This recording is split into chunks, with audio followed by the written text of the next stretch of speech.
It's a great day. My name is Che Brown, the happy entrepreneur, and welcome to the Happy Entrepreneur Show, the number one business development and revenue focused late night show in the country where we are on a mission. And our mission really is to empower, our mission is to inspire, and our mission really is to provide you, that's right, you, the hard working entrepreneur, with all of the resources that are necessary to execute that big vision you have for the people you were called to serve. In this episode, we have the one and only Kae. She's in the building. And yes, she'll be talking about resilience at its finest hour. We'll figure what that's about. What's going on, Kae? How are you doing today? I am great. Thank you. Thank you, Shay, and thank you for having me. Well, it's an honor and a privilege. Thank you for being here. And thank you to viewers, by the way. We appreciate you allowing us to stream into your home, especially during these very remarkable times that we're all living in now. So thank you. Without you, there's no show, by the way. So take a moment, if you would. We're talking about resilience at its finest. Resilience means different things to different people. So can you give us your definition of resilience? What is it and what does it look like? Well, resilience is the a form of strength, if I can say that. Strength, the matter of having resilience to adapt, to transform, to setbacks or mishaps in your life, and even tough times. And I can say the times that we're experiencing now, yeah, pretty tough. So your resilience has to be, high. Now, before we get into this finest hour, why, and I know this is a broad question, but what's one or two or three reasons why people struggle with just having resilience inside of their life now? I mean, you would think they have TikTok, they can go watch that and maybe get motivated. You can turn on Instagram tomorrow and they can tell you all the things you need to do. I can go to AI right now and they'll tell me everything I should be doing beyond a shadow of a doubt, yet people don't do it. So take a moment to talk about why people are struggling to bounce back as it relates to resilience. Well, that is interesting that you utilize those, portals as examples. They don't give you the resilience that comes from within. Okay, resilience is something, yeah, we can look it up, like you said, in the dictionary. We can ask AI nowadays. I wouldn't say TikTok necessarily gives you resilience that one would need from within. It's something that comes, we're actually born being resilient. Because if you think about a baby, what happens with a baby? Every time they fall, when they go to learn to either crawl or walk, they fall. What do? They get right back up. And each time their resilience is built. So we have it all within us from time we're in the womb, actually, and growing and, continue to live life. Your resilience get better, but it's up to the individual to realize that it starts within themselves, not the exterior programs or channels that you can go to, because you're not going to get it there. It's not authentic, shall I say. It's not authentic. How true is that? And, you know, again, this is another loaded question. Don't worry, ladies and gentlemen, we'll get into her background. Okay, we'll find out who she is. Hopefully she'll share a little bit of her backstory. But what do you say to the person right now that's watching? And I guess this is a serious question. I don't want to put you on the spot. And they're like, wow, but these times we're living in right now, and I'm currently don't have a job anymore. I'm currently unemployed. There's no income that's coming in right now.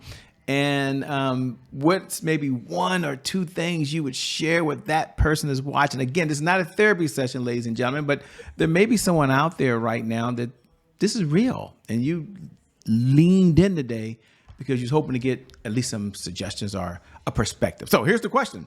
What do you say to that person out there right now? And that is a great question, Shay, because I have been there numerous times myself. And I will say to that person, it starts with your spirit, having a great, strong, positive spirit, as well as your mindset to know that it's a temporary situation. And also, it's actually a situation where you can turn that into an opportunity. So look at the positive side. Yes, it is tough, and that toughness is what builds your resiliency. But it does start with you having a strong spirit, a strong positive mindset, knowing that that's a temporary setback. And they say a setback is just a setup for a comeback, but it's up to the individual to see it as such. and go ahead and work and strive to go ahead and turn that negative into a positive. Well said, by the way. Well said. Thanks for sharing. I had a chance to meet you up close and personal. Just recently, you was on the stage changing lives for many folks all over the world. But some people don't know who you are, as famous as you are. Some folks are hearing your voice for the very first time. They're seeing your face for the first time. So why don't we slow down for a moment? If you can, take a moment and kind of share with folks a two-part question. Number one, who are you? So I'd love to know who you are. And what was the backstory that led you to doing what you're doing now? Okay. I am Kae Kazmende, a best-selling author, a speaker, as well as an empowerment transformational coach. I am a mom, okay, and entrepreneur as well. And what led me to share or want to go ahead and inspire, I do inspire people to cultivate their resilience and use it, in a positive aspect. And what led to that is my background in general. I have overcome, just like many of us have, but I've overcome a lot of adversity in my life that forced me to have resiliency, from childhood trauma to teenage motherhood to, being bullied, being ostracized at a young age and everything. And then even with, as I continue to live life and being married and things that I dealt with in that marriage in general, all caused me to go ahead and become resilient. And like I said, I've been in those in the, what would you just say, those setbacks where, not with losing a job, or going through just tough, very tough times and not knowing, it's like, okay, what's going on, that the stress and anxiety of it. So I've been there. And it got to the point where I, know that I'm better than my circumstances. And I want to empower others to understand that, it starts with yourself. It starts from within you. And it's up to you as the individual to go ahead and empower yourself, inspire yourself, cultivate your resilience to turn your negative into a positive and to do better, to rise. Because everybody, we can all overcome anything that we're going through. Yes, we can, and yes, it's possible. Thanks for sharing. Thanks for being so transparent. And as you talk about resilience at its finest hour, if you had to take a moment and share, well, Shay, before we do that, there might be some folks that are just overwhelmed. They've got a lot going on. Some people might want you to know, hey, by the way, Shay, how does she deal with being in an overwhelmed state? Someone's watching right now and they're like, look, I'm a full-time job and I'm also a full-time entrepreneur. Someone else is raising their hand and saying, well, tell her I'm a mom, or I'm a dad, or I'm a husband, I'm a wife. Somebody saying, I've got kids to take care of in lieu of everything going on in the world. Someone else saying, well, I'm also a caregiver. Someone else saying, well, I'm involved in the community. Someone saying, I'm all those and then some. So if you had to slow down and say, look, here's how you deal with overwhelm with so much stuff going on and still be able to take care of you without feeling guilty. That's the question. Without feeling guilty, what words would you share? I will tell that individual that to know that it's okay, and we know that we all wear I say the S on the chest. We're super this, super that, because we're doing so many things that we're juggling at one time. But it's very important to take care of you, yourself, the self. And there are many ways that you can do that: prayer, meditation, taking that me time, because self-care is very important. Because if you shut down, then all of what you're doing, what's going to happen? You're the foundation that holds that all up. So if you shut down, then, at some point it's going to get weak, crumble and everything. But it's again, and that's because you're not taking care of yourself in the midst of it all. So it's important to do that and to find that balance and to even say, okay, you know what? I need a break. I need time out, or even mental health. Very important to take care of that.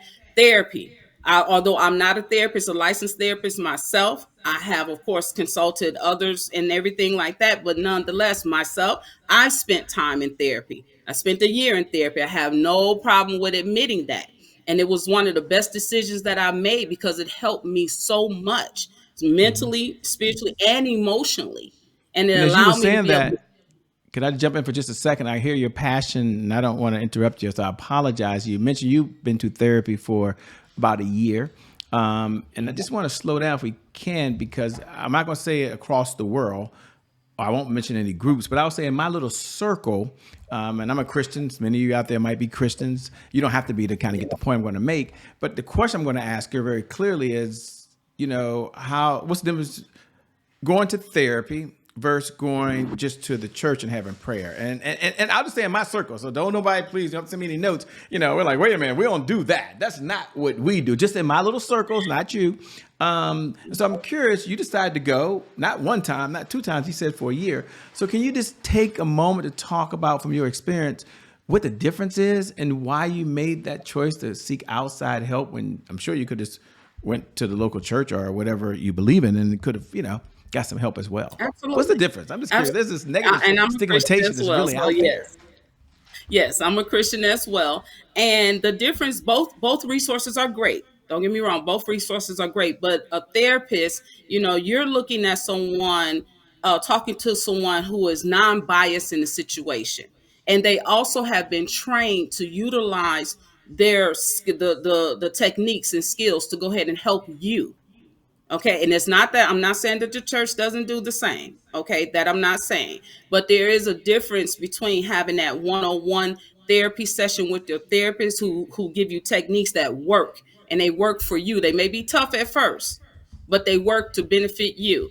As well as if you're going to church and counseling and things like that, they have resources and techniques that they use, but usually with church, you're around others in the congregation and everything. It's not as in person, personable as it is if you spent time with the therapist. So you wholeheartedly recommend it? Absolutely. Therapy, I Yeah. do. I When really you do, because mental health has been on the rise. It's been around. It was the quote unquote a taboo, but you have to understand again a person's mindset. This is something to help you mentally. Because see, when you talk about a person's well-being, wellness and well-being encompasses everything, not just one aspect. And you have to take care of your spirit, your spiritual well-being, your mental well-being, your emotional well-being, your physical well-being, and I always throw financial well-being in there as well. So it encompasses the whole picture.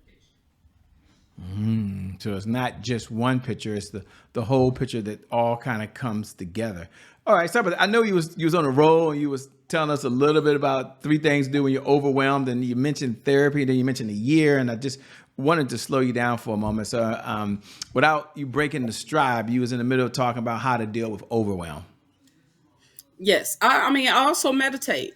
I meditate. I take that me time. It's so important. Just silence everything, silence the noise, turn off the TV, turn off the radio, turn off, if you got to go into a whole nother room in a closet, even if you need to, away from everyone else. Take that me time for yourself. That's important. That's part of the self-care, you know. And like I said, I did mention therapy, and then get out and do something physical. Go for a walk, get some fresh air. You'd be surprised what a nice crisp morning fresh air would do for you. It'll do a lot. Indeed, it would. And, that's a perfect segue to a segment we have here called Today is My January 1st. Now, for those folks who tune in every night at 11 p.m. Eastern Standard Time, you know what we're about to do. In fact, you can go ahead and say those magical words out loud. Today is my Today January 1st. is Oh, does that feel good? Happy New Year to you. For all the new folks, welcome to the Happy Entrepreneur Show family. We're honored to have you here. It's a treat. Thank you so much for allowing us to stream into your home. Today is our January 1st is our personal mantra. It represents a fresh start. It represents a do-over. It means our past, no matter how dark and gloomy that past is back there, or how bright and sunny the past is, the past no longer equals the future. And so my question for Kay on the other side is really twofold. Number one, when you hear those words, today is my January 1st, what do you hear? And number two, when was the time there was another setback in your life? And how did you bounce back with resilience? Oh, those are some, yeah, more loaded questions, huh? Those are great questions. Well, today is my January 1st, where I set that goal that the year to thrive. And then the second part of that question, setback, there's been quite a few, which I've written in my best-selling book, Resiliency at its finest, spiritually, mentally, emotionally, because there has been a lot of setbacks that built the resiliency where I had to bounce back. Mm-hmm. Mm-hmm. And what was one story or incident you recall that you'd like to share with us? My teenage motherhood. I became a teenage mother, not necessarily at fault of my own, but at the tender age of 13, I was ostracized, expelled from school, and everything without question, but yet with plenty of blame, and found myself in a situation where I was sent to a school for pregnant girls. Knew no one or anything like that. I was scared, abandoned, felt hopeless and didn't know what to do. And that was a dip, a big, a major dip at a very young age. And fortunately, I was blessed with two teachers at that particular time, that came into my life that gave me hope and believed in me when others saw failure, but they saw potential in me, and also gave me an action plan that I worked on every single day. And with me doing that, following their guidance, I was able to go ahead and complete all my credits, as well as, return to my old middle school where that principal expelled me. That principal told me that I didn't belong and I was a liability. So I went back to that school to reclaim my place and graduated with my class with my 2-month-old son sitting out in the audience. And that was from the eighth grade. So that was before going into high school. That was one major setback, or one, I wouldn't say necessarily a setback now, because I have greater understanding as to why my life's journey has been the way that it has been. And wow, very personal. Thanks for sharing. Are there affirmations you tell yourself when you in a moment of resilience, a moment in bounce back? If so, do you mind sharing one or two of those that you use internally? I am worthy. I am worthy of my greatness, is what I use every day, amongst others. And why is that so near and dear to you? Because I had to tell myself for my own self, it's, self image, self personal, that I am worthy. I'm a child of God. I'm God's masterpiece. It's another part of my affirmation as well, or affirmations that I use. But I also tell myself that I'm worthy because there was a point in time, again, with my life's journey, which is outlined in the book, that I felt worthless many times. So I tell myself now that I am worthy, and I know that I have greatness within me. So my greatness is worthy as well. I like it. You have greatness inside you. Oh, that is super amazing. Now, one of the questions I get to ask sometimes, we have a few minutes, and we have a few minutes now. And that question is, what's one of the best pieces of advice you've ever been given? Now, I know you had a lot of mentors. I know you've read so many books. You probably don't count how many books you read anymore. The hours that we watch online training, it's probably not even calculated anymore. If I did, I'd probably given a good part of my life away to that phone and what I'm seeing these days. I made up for all my youthful days. But here's the question. What's one of the best pieces of advice you've ever been given from any of your mentors, and why is it so important to you? One of the best pieces of advice that I've been given is to never allow someone's negative perception of you to become your reality. I'll repeat that. Never allow someone's negative perception of you to become your reality. That's important to me because I have fell into that bucket where, what people said affect me, how they saw me affect me and everything. But of course, I've outgrown that, and we're on a different level, many different levels now. I like that. We're on a new level now. Some song, I think. We're on a new level. Yes. I can't remember. What do you do for fun when you're not out saving the world and making a difference for other people? What do you do just to have fun these days? I enjoy laughing. I have a great sense of humor, as you saw on the stage a couple weeks ago. I have a I have a great sense of humor. I enjoy laughing. I enjoy working out. I just enjoy the warmth and comfort, and like I said, something fun, safe fun. I enjoy. Say fun. And the book that you have, that's the book. And you also have a term, Rocky Curvy. They're Googling you, they're looking you up, they're seeing all that. What does that represent? What's the backstory behind that Rocky Curvy part? We're all curious. Well, what happened with RocknKurvy coming about is that I was challenged that I wouldn't be able to transform myself and my body to be a bodybuilder. So what I decided to do was take on that challenge. And that's how RocknKurvy Wellness and Life Coaching was developed.